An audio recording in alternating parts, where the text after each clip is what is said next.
There's a plethora of games out there that'll let you relinquish your urge to simulate committing a crime. I'm not here to judge that urge, this is a safe zone, not therapy, but when it comes to robbing something or, doing a heist, I think one of the most fun franchises out there to play gotta be the Payday series. Now admittedly, I never played the first game, but that second title was definitely a highlight of the PS3 era of gaming for me. I don't think I've ever snapped at my online friends like I did when we kept dying before that damn job would even finish on the first bank heist. It was a bad time for me. But once we finally did finish those heists, the experience and sense of accomplishment gained from playing was well worth the time and created fond memories for really all of us now to look back on. And it seems that the people behind the franchise, Overkill and Starbreeze Studios, want to cook up yet another unforgettable experience with the third entry in the Payday series, releasing just next month on September 21st. Wow, we're already about to be in September. What the fuck? The new Payday 3 gameplay looks reminiscent of that classic gameplay I talked about earlier, so I am excited to get my hands on it when it officially releases, but even right now, the game is being met with a negative light, with it not even being available to the public yet. And surprisingly, the complaints aren't focused on its gameplay. Most of the complaints online are actual arguments on how the game is going to be held back because of the features it has outside of its gameplay. You see, first, it was revealed earlier last month that the game will require a constant online connection.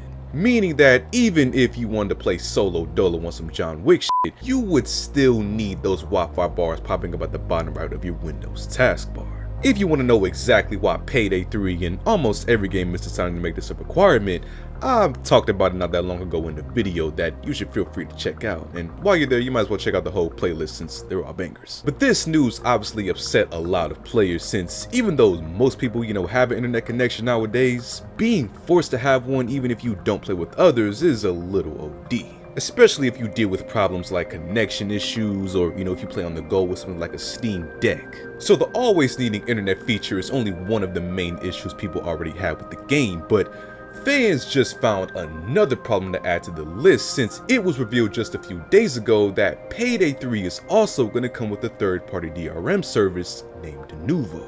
Just so nobody's confused, I'll fill you all in on the lore on what the hell a DRM is in case you missed that episode of the DMCA. DRM is an acronym for Digital Rights Management, and it's basically using technology to prevent things like copyright or piracy for things online, and the Nuvo program is a separately installed app that acts as the DRM service for Payday 3 to make sure you're not doing any funny business. Now on the surface, it may just sound like another app to install with the game, like how you gotta have Vanguard to play Valorant. I mean, no big deal, right?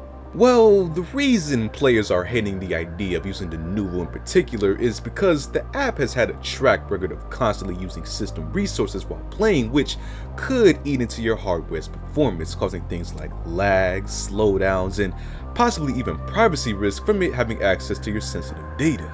Now, fortunately, there's no concrete and certified evidence of this being 100% the case for anyone that uses the program outside of the few that share their experience, but it's still a big concern for those who don't like to have DRM services installed. Not to mention that this extra layer of protection is going to also be a big obstacle for those who want to pirate the game. Now, me personally, I can't say whether that's a good thing or a bad thing, but if my wallet could talk, it would say that that's terrible news and that those people were doing God's work. So those are the main concerns right now people are having with the game of Payday 3. While all this news may turn away an abundance of players, hopefully, down the line, it'll prove not to be as bad as everyone projects, and we can all once again enjoy a good heist.